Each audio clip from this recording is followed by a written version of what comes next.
$10,000 yig'moqchi bo'lsang deyman. Shuni shu qiyinchilikni 50-60% birinchi $10,000 da. Qanaqa qilib deydi? 90% ham deyavering. 90%. Birinchi $10 million 70-80% birinchi 100 mingda-da. Birinchi 100 ming qanaqa qilib? Birinchi 5 millionda emas. Chunki shuni differensial tenglamaga qo'yasiz. Tepaga o'sha bor summangizni qo'yasiz. Keyin pastga ko'paytmani qo'yasiz, compoundni 20% misol uchun, ketdi ko'paytirib ketaverasiz. Undan chiqqanda keyin yana tepaga qo'shib boraverasiz. Mana shunaqa qilib sizda vision paydo bo'ladi-da, ha, bo'ldi deysiz. Misol uchun shunday aytasiz, 40 yoshimda men stadion qurib yurganman deysiz misol uchun. Bundoq eshitgan odam orzu deb o'ylaydi. Lekin siz o'sha matematika o'qiganingiz uchun kerak tadbirkorga. Vision qurish uchun kerak. Kundalikda hisob-kitobga kerak emas, kalkulyator bilan chiqaraveradi. Lekin boylardan chiqara olmaydi kalkulyator. Ha, eng zo'r kalkulyatorda IQsi baland bolani yoniga qo'yib qo'ysa ham bo'ladi. Pulini to'lasa u siz uchun vision qilib bermaydi-ku. Tasavvurda, ha.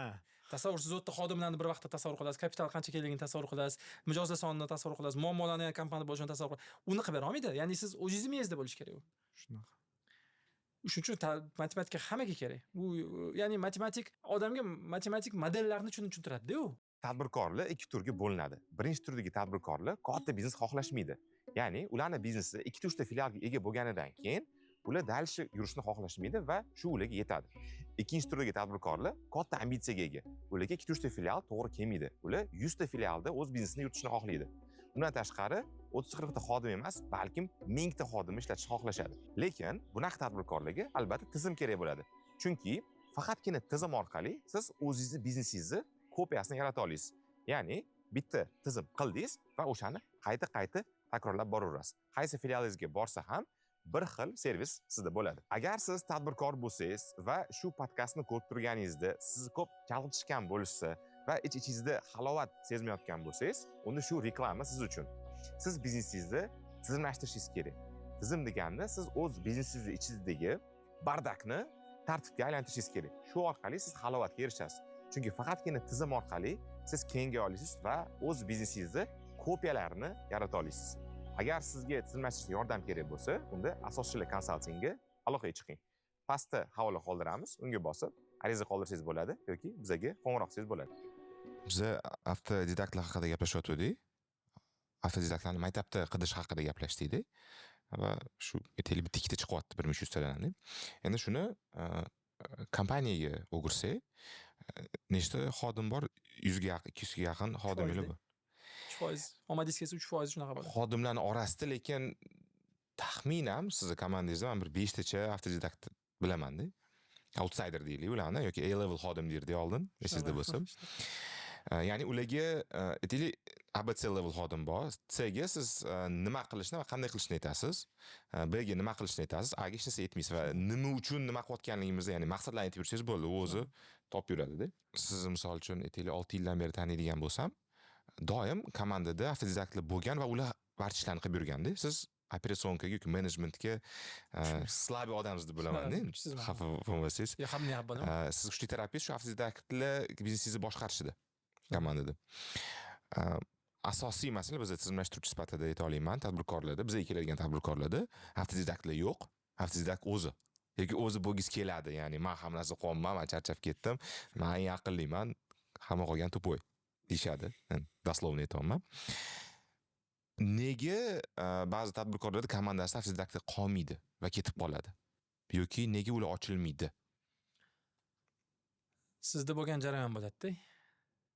Bundoq qaraydi, mana nima qilaman bunga havasim yo'qoldi deydi.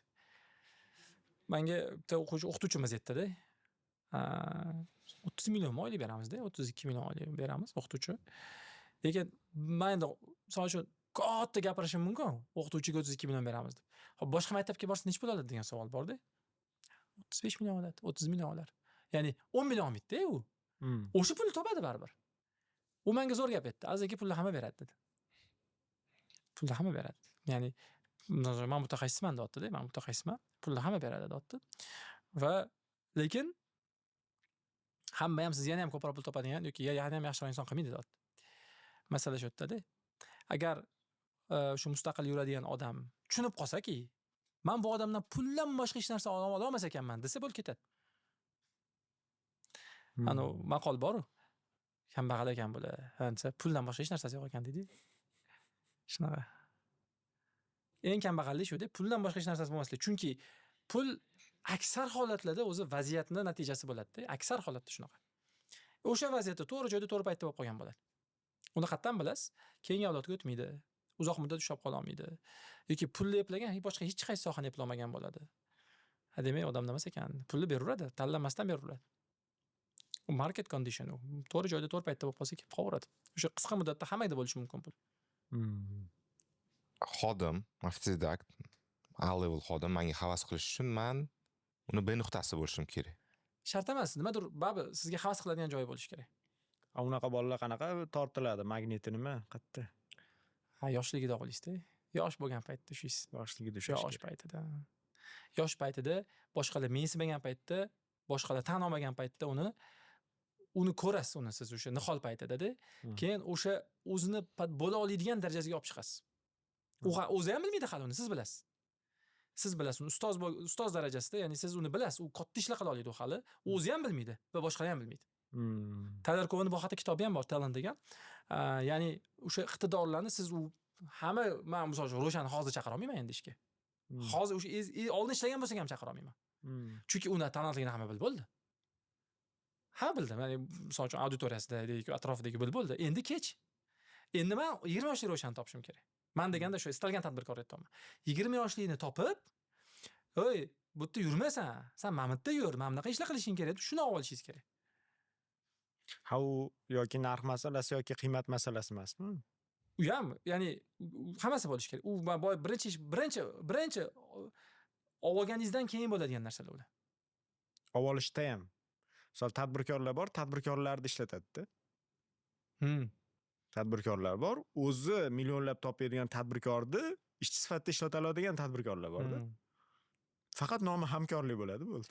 Yo, tushundim, bu ishchi xodim emas-da, jamoa emas-da, bu hamkorlik. Ya'ni u Ro'shanni hozir chaqira olmayman degan nuqtangizdan anaqa qarab savol paydo bo'lib qoldi shunchaki. Yo, endi qanaqa xodim sifatida deyapman-da. Full time sifatida deyapman. Grafik bo'yicha nazarga tutyaptilar-da. Yo, siz xohlasangiz milliarder odam bilan ham sherik bo'laverasiz. Xuddi men ishlatyapman-ku deyaverasiz. Unaqa ma'noda aytmadimmi? Full time ma'nosida aytdim. Hamma narsani yig'ishtirganda o'zingni Rahim Schoolga bag'ishladigan ma'nosida aytdim. Men kelganimda уже 500 ta odam bor edi-da. O'shanda ongli ravishda siz komanda talantli qidirib yurgansizmi? Bu full time ishim bu men. Hozir ham shu ish bilan shug'ullanaman. Ya'ni HR'li. Yo, HR emas. TR'li. Talent resource deydimi?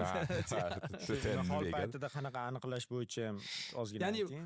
Menga outlier qiziq. Menga aynan o'sha 3% odam qiziq. 1% dan 3% gacha bo'ladi ular. O'shalar qiziq menga. Men o'sha payt o'zim biznesni qilib ko'rgan edim. Hammasi bankrot bo'lgan edi. Mana shu qo'limdan dars berish zo'r kelarmidi? Ayniqsa 8 mi bo'ldi, men borib yana dars beraman deganman. Qanaqa degansiz? Depressiya paytimda zoldizga kelganman va gaplashganmiz. Keyin siz srazu boshqa narsalar taklif qilgansiz-da. Yo'q, menejment qilaylik, buni qilaylik degansiz. Nimalarga e'tibor berasiz, ya'ni? Tengdoshlardan ajralib turishida. Bizani ключевой pointimiz, bilasizmi nima edi? Eslating. Sizda emas-a? Siz o'shandan keyin boshqa gaplashishni boshlagansiz. Yozganingizmi? Azar o'quv markazida. Nasim Talibni muhokama qilganimizdan keyin. Ha, shu ekan. Nasim Talib bilan Harariyni gaplashganmiz. Ha, bo'ldi. Kitoblarni. Shundan keyin ekandi. Men esimda yo'q ekan shu. Chunki siz ham birinchi odam bo'lish, ya'ni men tanishlarimdan mana shu kitobni o'qigan. Bu yaxshi belgida, u avtodidaktda o'zi. U Talib o'zi. Uni kitobini tushunish. Yo, bu signalda bu. Signal. Necha marta ochib qaytib tashlab yana davom ettirish kerak. Signal emas-da. Atomodatlar signal emas-da. Signal. Shunaqa. Signal. Yo, esimda yo'q, intuitsiya bo'lgan ko'proq, lekin talentni kam adashganman deb o'ylayman. 20% adashaman odatda. 20-25% adashaman. 75% ham zo'rda. Bu вообще zo'r. Mana hozir menda komanda bor. Ibrohim akada komanda bor. Bizlar kuzatayotgan insonlar, tadbirkorlar. Nima qilaylik? Massiva qanaqadir odat, kultura qilaylikmi? Shogirdlarni olib, ularni o'qitib, ichdan talant qidiradigan? Ha, suhbat, ya'ni o'zingizni nasmotrisiz oshirishingiz kerak-da. O'sha paytda men haligacha o'zim ishga olgan paytim edi. Ko'p ishga olish suhbatlarida gaplashib, o'sha payt menda zo'r odat bor edi. Hozir tashlab qo'ydim, vaqtim yetmayotgani uchun. Note taking qilardim men. Odamlar haqida not yozib qo'yardim-da. Sizga ham ko'rsatgan bo'lsam kerak, logbukim bo'lardi va keyin yillar o'tib uni ko'rib chiqardim. Oylar o'tib, yillar o'tib qaydlanadi. O'shanga qarab siz qani mana bunaqa boshladi, mana bunaqa bo'ldi. Qonuniyatga ko'rasiz. Va suhbatlarni o'zingiz o'tkazsangiz boshida. Birinchi suhbatlarni o'zingiz o'tkazib, kuzatib, qani qayerga yetib bordi. Va birinchi 3 haftasini kuzatib, birinchi 1 oy qanchalik tez o'rganyapti. Qayerga qarab ketyapti. Tabiiy o'tmishi va 3-chi qilish mumkin bo'lgan narsa, mana buni ham qilsang-chi, buni ham qilsang, beraverasiz. Beraverasiz. Fransiyadami? Qayerda ko'rdim, bitta maktab bor ekan. O'sha bizdagi prezident maktabi qilmoqchi bo'lgan ishni qilar ekan. Ya'ni maqsad o'sha millatni o'zgartiradigan daho chiqarish. Hozir qattalingiz olmadi shu maktabni. Zo'r gapiribdi-da. Yo Rossiyadagi Sirius ko'rdimmi, yo Nyu-Yorkdagi Stuyartson, qisqasi mana shunaqa 1% chiqaradigan maktabda. Lekin rostdan ham chiqargan oldin. O'shan zo'r gapi bor ekan. Biz deydi 100 ta bolani olamiz deydi. Bosib o'qitamiz deydi. 50 tasi sinadi deydi. Tamom bo'ladi deydi. 50 tasi sinib tamom bo'ladi. 30 tacha o'rtacha bo'ladi, ichida bitta zo'ri chiqadi, o'sha bitta uchun qilamiz deydi. Ma'lum bo'ldi. Ya'ni psixikasi sinadi 50 tasini tasavvur qilsizmi? U hayoti tiklanmaydigan bo'lib ketadi. O'zini tablashib ketadi-da. Shunga rozi. Rozi. Chunki shunda biladi ular o'sha buyuklik chiqadi. Ya'ni jam unchalik qilmasa ham yuk tashiyverasiz, kimdir sinadi tushib qoladi. Bo'ldi. Sani mana shu ekan finishing deysiz. Keyingilarga ko'paytiraverasiz. Bir Одержимость degan film bor. Whiplash. Shunaqa. Shunaqa trener bo'lish kerak. Davay. Bo'ldi, sani finishing shu. Yo, menikim bo'ldi, davay, marraga qayt. Meniki shu dedim. Ha shu. Xohishning orqasidan borish. O'shani topib olishingiz kerak. Kim shunaqaligini topib olishingiz kerak. Eng qizig'i, buni siz topa olmaysiz, o'sha narsa bo'lmasa. O'sha jarayon, sinov, ish bo'lmasa topa olmaysiz.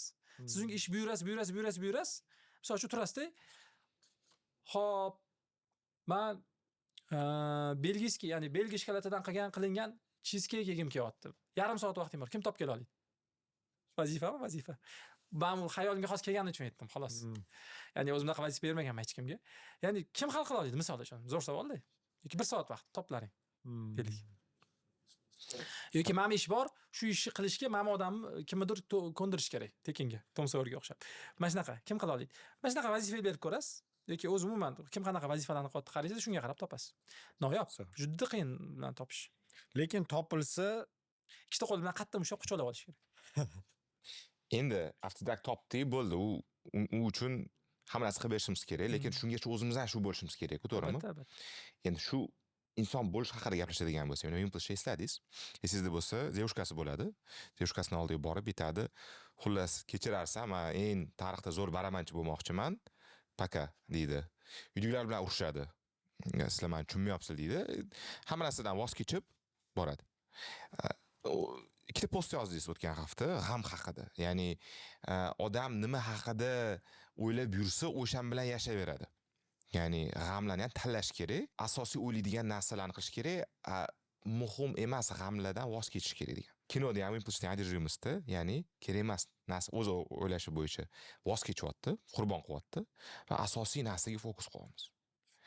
Biz afterdak bo'lmoqchi bo'lsak, nima narsalardan voz kechishimiz kerak bo'lyapti? Voz kechish kerakmi?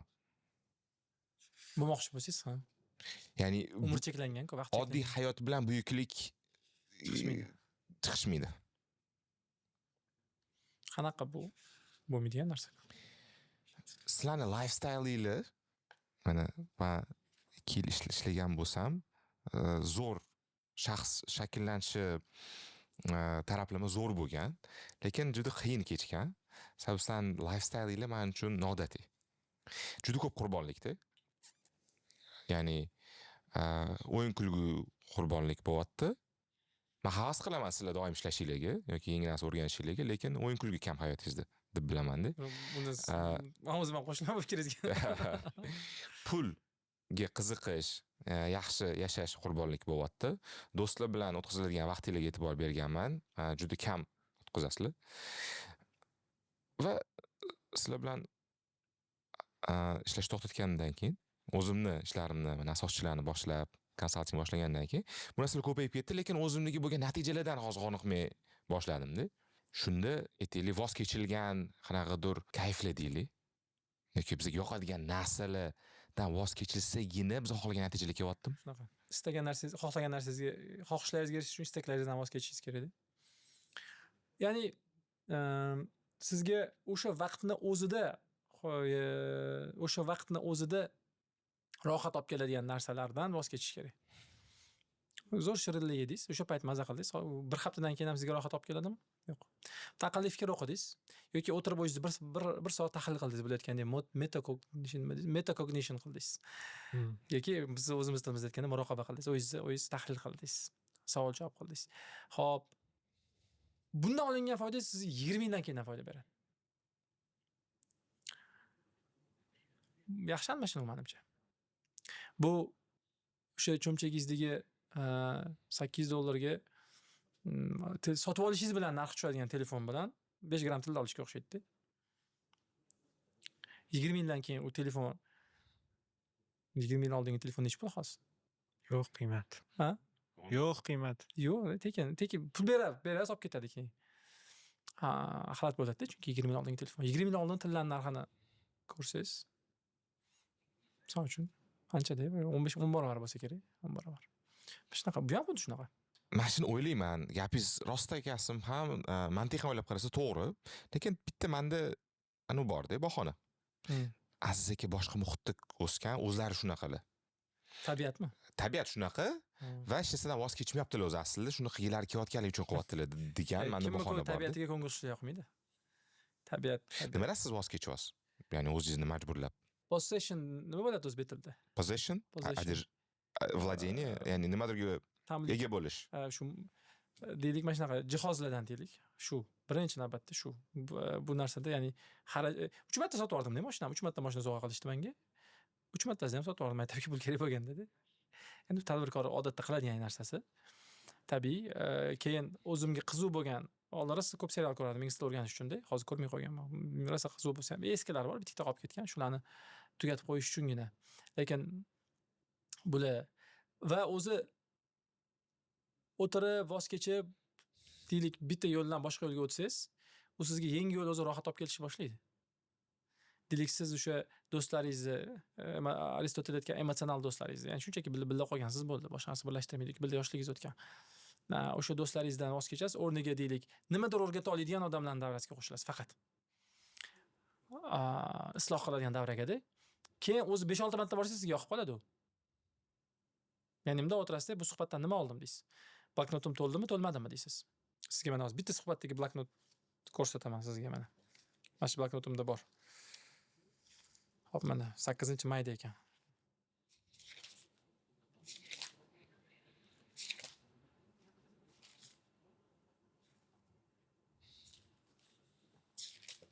Mana shuncha ekan. Bitta suhbat mana shunga o'xshagan.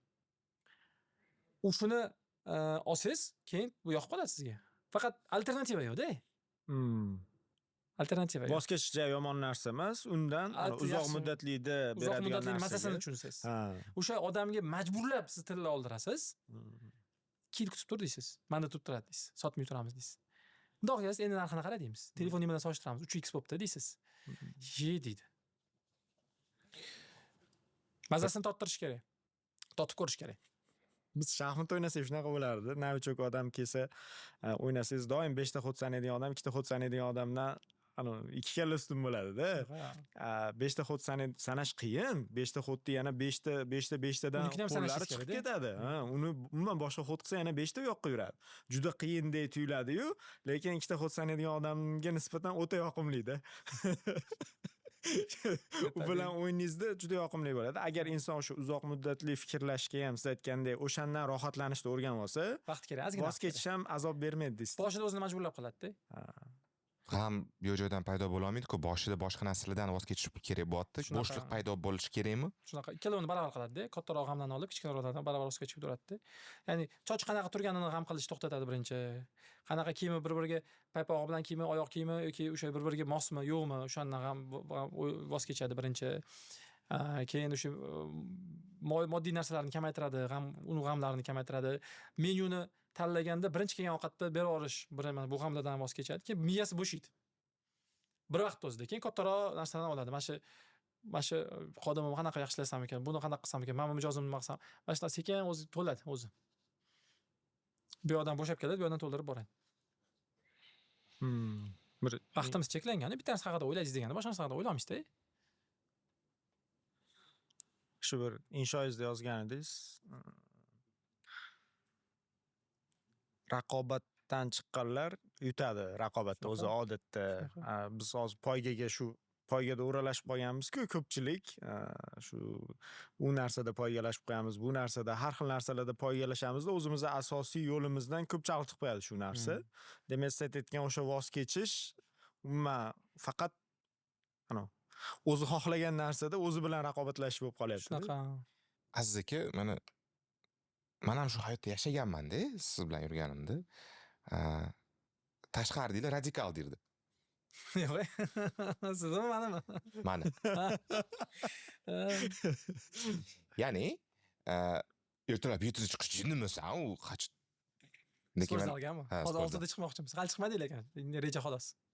men chiqishni boshladim, siz cho'ta Biz ko'rmadim, safarlar bilan buzilib ketib qoldi. ertaga ko'rishamiz. Fit City'ga o'zgaryapti. Maktab oldidagi. Men sotib oldim Belariyaga. Bir oy chiqaylik. Petitsiyaga chiqamiz xudo xohlasa. Ya'ni aytmoqchi bo'lgan narsam, tanqid ko'p edi. Bu hayotda yashab yurganimda, kitob o'qishdan unda. Ya'ni o'z g'alati degan gaplar bo'lardi-da. Tanqid bilan qanaqa qilib kurashsa bo'ladi? Misol uchun, siz O'zbekistondan o'sha sanoqli insonlar TEDga chiqqansiz, chiqdingiz. Endi tanishib qoldik. Siz chiqdingiz. TED Talk asosiysi 40 million obunachisi borligiga chiqdi videoyingiz. Avtodidaktni masalasini olib chiqqansiz. Shu payt TEDda o'sha nima aytilayotganiga e'tibor bermasdan bitta bloger sizni videoyingizni olib, ingliz tilingizni muhokama qilib chiqqan. Men to'g'ri talaffuz qilyapti, ingliz tilini bilmaydi debdi. Ko'rgan bo'lsangiz kerak. Ha, ko'rsatishdi. Asabim buzilyapti, bu qattigidur, bu bloger. Ingliz tilingizni bilamansiz. Men ayol 8 bo'lsa, sizni so'z boyligingiz menkidan ancha yuqori deb bilaman. Chunki juda ko'p o'qiysiz-da. Va sizni shunaqa muhokama qilib chiqyapti. Siz lekin o'tda ko'tarayotgan mavzuyingiz u juda muhim mavzu-da. Mana shunaqa moment qanaqa qilib chalib qolmasligi mumkin. Endi mana qarang. Chalib qolib, endi men talaffuzimni to'g'rilayman deb boshqa yo'nalishga ketib qolish ehtimoli baland. Oddiy qoida, bu juda oddiy qoida bu. O'zbekistonda necha pulgacha soddalashtirilgan soliq tizimi hozir yangi 5 milliard. Kichkina biznesni ayashadi. Soliq kichkina. Juda kam. Ya'ni bitta tizimda to'laydi, NDSlar boshqalardan ozod. Endi katta biznesi bor tanishinglar bo'lsa kerak. Soliq zo'r bo'lyapti demaydi hech.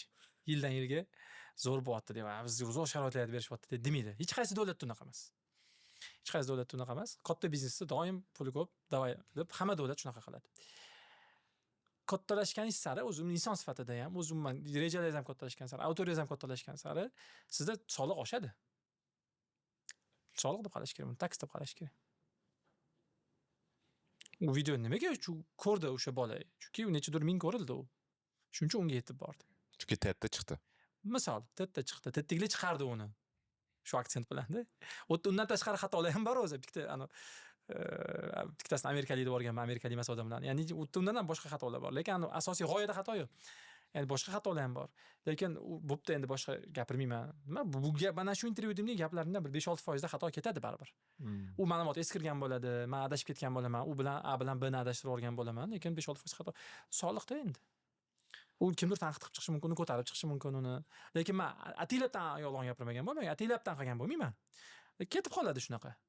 Ya'ni mijozlaringiz bor, mingta mijozingiz bor misol uchun, o'quvchi. Kecha mendan bitta onam yozdi, meni xafamandan rosa. Urush berdilar misol uchun-da. Urush berdilar, qattasan oldinga boraman dedilar-da. Lekin yaxshi bo'ldi, hal qildik, rozi bo'ldilar, ya'ni bo'ldi shu biz aytgan narsaga ko'ndilar, lekin mingta o'quvchi o'qitganingizdan keyin kimdir norozi bo'ladi-da. Biz xato qilib qo'yamiz qayerdadir baribir. Boshqalarga shunaqa. Endi shuni deb endi men bo'ldi, maktab qilmayman. Norozi odamlar meni qattasan hozir boraman deyapti menga. Va bolasini o'qityapman-ku deb tashab qo'ymaysiz-ku. 10 mingta qilsangiz 10 ta bo'ladi shunaqa odam. Misol. Noiloj. Xohlaymizmi yo'qmi o'sha soliq to'laymiz. Soliqda u kattalash, misol uchun soliq foizda to'lanadi-da. Ya'ni sen bo'ldi. Fiksirованный emas. Bitta biznesmen bo'ldi 1 milliondan to'lab qo'ydi deyilmaydi. Noto'g'ri u. Katta supermarketdan 1 million to'lasada, kichkina foto studiyasi bor odam 1 million unaqa bo'lmaydi. Foiz to'laysiz. Hajm katta bo'lgandan keyin, ya'ni matematik shodda kerak, foiz olgan paytingizda uni foiz ham katta bo'lib ketadi. 6% bo'lsin solig'ingiz hayotdagi, demak, auditoriyangizda 6% odam sizni yomon ko'radi. U tomosha qilyapsiz, lekin yomon ko'radi. Misol uchun-da. Shu ayb topish uchun kuzatyapti, misol uchun. 6%. 1 million ko'rilsa 60 ming odam degani bu. Lekin 100 ming ko'rilsa 600 ta odam degani. Misol uchun.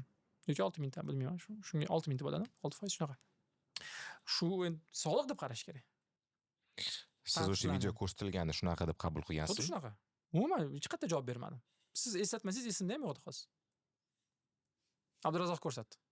Mani jahlim chiqib ketdi-da, men javob bergim keldi. Bunga javob bermasa. Abdurazzoq Siz ko'rsatdi. o'zi yaqin inson, o'ziga yaqin bo'lgan insonlarni tarafini bir 300% olish. Endi oddiy qoida-da, gap bor-ku. Nima aytganmidi, kim aytgandi? If you can debate them in the market, don't debate them in social media deydi. Bozordagi anaqa deylik, bahslashaylik bo'ldi. Odamlarning qalbida bahslashaylik bo'ldi. Ya'ni bozorda kim ulush oshirib boryapti? Bir. Misol uchun bu biznes tomonlama. Mayli, qolib tursin biznes tomonlama. Qalblarni kim egallayapti? Bo'ldi. Men egallayapman demoqchi emasman, lekin shunga harakat. Ya'ni shu kim egallayapti? Bo'ldi. Siz odamlarni qalbi orqali isbotlash niyatingiz bo'lsa va bozor orqali isbotlash instrumentlaringiz bo'lsa, kerak bahslashib. Bu o'shanga ajratgan sekundlaringiz, minutlaringiz qaytmaydi. Bir marta o'tib ketadi u. Tanqid ko'p kelaveradi, ya'ni qilganingiz sari. Haqiqiy imtihon olganimizdan keyin bo'ladi. U o'tib ketdi, uni gapirgan nima u? Zo'r. Fokus qilib biz avtodidak bo'lmoqchi bo'lsak, bir ishni zo'r qilmoqchi bo'lsak, eng asosiy chalg'ituvchi omil hozir ijtimoiy tarmoqlar bo'lyaptimi? Ha, ijtimoiy tarmoq, telefon shu yonimizdagi balo. Sizda raskadushka telefoningiz bor, sim kartasi yo'q, ijtimoiy tarmoqlar yo'q. Sim kartasi bor, nomer deyarli hech kim bilmaydi. Bu raqamni. Hech kim telefon qilmaydi. Ijtimoiy tarmoqlar umuman yo'q. Adashmasam bir men siz 6 yildan 6 yildan beri yo'q ijtimoiy tarmoqlar. Instagram yo'q-da asosan. Telegram ham. Yurg'izishni ham to'xtatgansiz 3 yil oldin. Shunaqa. 4 yil oldin. Ko'p aytaverasiz bu haqida, ya'ni mashinasi bo'lyapti. Lekin shunchaki bu korrelyatsiya emasmi? Ya'ni aniq bizni mana shu sababdan bo'lyapti, ya'ni mashinasi bo'lyapti va shu narsa bitta payt bo'layotganligi emas.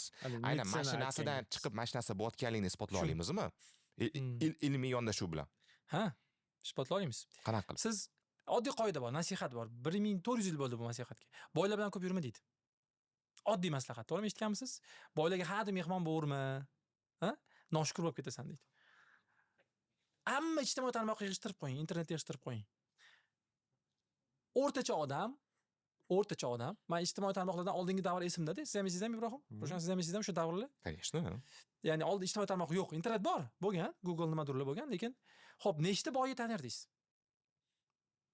Ya'ni prямо qanaqa yashashini bilasiz, qayerda ovqatlanishini taniysiz. Hech kimmi unda? Men deyarli tanimasdim. Qayerda yurishadi o'zi. Sizlarni tanirdim, Yo'q, lekin ismli emas. U prямо qanaqa yuradi, uyda sharoiti qanaqa, divanlari qanaqa uni. U siz misol uchun 1 yil topgan pulingizga bitta gilam olib boradi.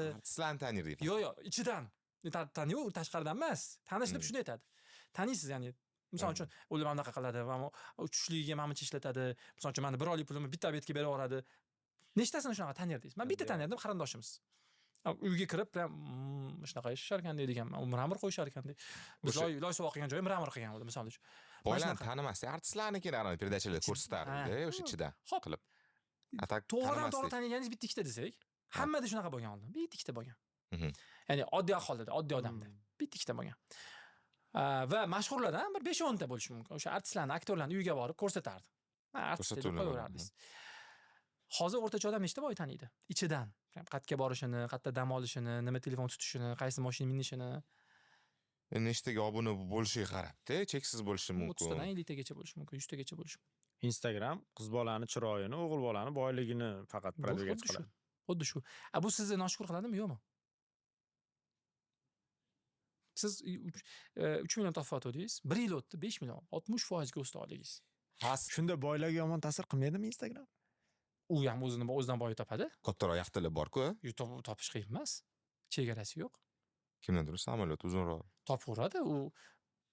Bu o'yinda g'olib bitta. Instagram. Yo'q, o'zi zero sum game'da bu boylik. Zero sum game'da bitta bo'ladi g'olib. Eng boy bitta bo'ladi, bitta xalqda, bitta millatda bitta bo'ladi, dunyoda bitta bo'ladi, bo'ldi. Yana bir-biriga to'g'ri kelmaslik. Boshida biz havas haqida gaplashdik. Havas qilishimiz kerak. Yashash lifestyle. Bu yerda ya'ni havas me'yori oshib ketyaptimi bu odamlarda? Hasad, havas. Mana qarang, mana shu zo'r mavzuni ko'tardingiz, Ro'shan. Mana shu haqiqatda zo'r savol. Oldin gapirmagan ekan bu haqda. O'zimga ham yaqinda aytib berishdi. Odamni o'rab turgan narsalari uni havas qilishiga olib bormaydi. Qarang, uni maminisi bor, bunisi bor emas, uni havasga urinadigan narsa. Boya ham biz gaplashganda tatani men shunchaki bizneslarni sanadim, lekin havas undan katta bizneslar ko'p Xitoy Hindistonda. Albaykdan, KFC albaykdan kattaroq. Ya'ni biz o'sha uni o'rab turgan narsalari tufayli havas qilmaymiz. Biz uni taqsimotiga havas qilamiz. Mana havasga moliklik narsa, ya'ni havas qildiradigan narsa taqsimot. Vaqtini qanaqa taqsimot qilyapti, energiyasini, asabini, pulini qanaqa taqsimot qilyapti. Undagi narsalarni aksariga o'zi sababchi emas u. O'rab turgan narsalarni. Aksariga. Hasad esa nimadir o'rab turgan narsaga boradi. Hasad o'rab turgan narsaga bo'ladi. Siz Range Rovermi? Hozir eng yaxshi hamma havas qilgan mashina o'shami? Nima? Porsche gaplashdilar unda. Qaysi Rolls-mi? Masalan, Rolls-Royce o'tib ketdi-ku. Siz Rolls-Royce o'tib ketgan paytda uni kimdir haydab o'tib ketyapti. Siz haydab o'tayotgan paytda o'ylab turib, "Voy, mana shu zo'r odam ekan" demisiz. Shu mashinada o'zingizda savr qilasiz. Sizga Rolls-Royce kerak, odam kerak emas sizga. U yerda kim o'tirgani ham qiziq emas. Sizga o'sha mashina kerak. Sizga uni atrofidagi narsa kerak. Havasda, ya'ni hasadda shunaqa bo'ladi. Sizga uni atrofi kerak bo'ladi. Yonidagilar kerak bo'ladi. O'zi kim u qiziq emas. Resurslar. Havasda resurslar, buyumlar, matohlar-da. Havasda sizga o'sha odam shaxs kerak bo'ladi. Unchaki uni siz taqsimotiga qoyil qolasiz. Vaqtini qanaqa ishlatayotganiga, asabini qanaqa ishlatayotganiga, qatga u nima sarflayotganiga, odamlarga qanaqa muomala qilayotganiga havas qilasiz-da. Mana shu yerda masala. Ya'ni mana asadda kim qiziq? Kim o'tirib turuldi? Sizga o'sha qiziq, rangi bunaqa ekan, siz Mashinasi qiziq. Ha, mashina, uyi, tam deylikmi, yaxta deydilar, samolyot deydilar, shunaqa narsalarda, kvartira bo'lsa kvartira. Bitta dilemma paydo bo'lyapti-da. Men aytaylik, o'sha havas qiladigan 20-30 ta insonni tanlab ularga havas qilishni boshlashim bilan ijtimoiy tarmoqlarga obuna bo'lishim kerak-da, lekin kitob o'qing, qo'ying, manoq bilan o'qing, biografiyalar o'qing. Bunaqa qiling. Ijtimoiy tarmoqda ito'g'ri ani eshitib topolmayman. Abdulaziz Marg'iloniy bor, Marg'ilonda, mana Marg'ilonlik. Abdulaziz Marg'iloniy misol uchun. Bizda bir hamkorimiz Dodasi, kitob bor u haqida, ular haqida o'zi sovg'a qilamiz. Muravzan ham biladi, shu kitob bor Muravzalda ham.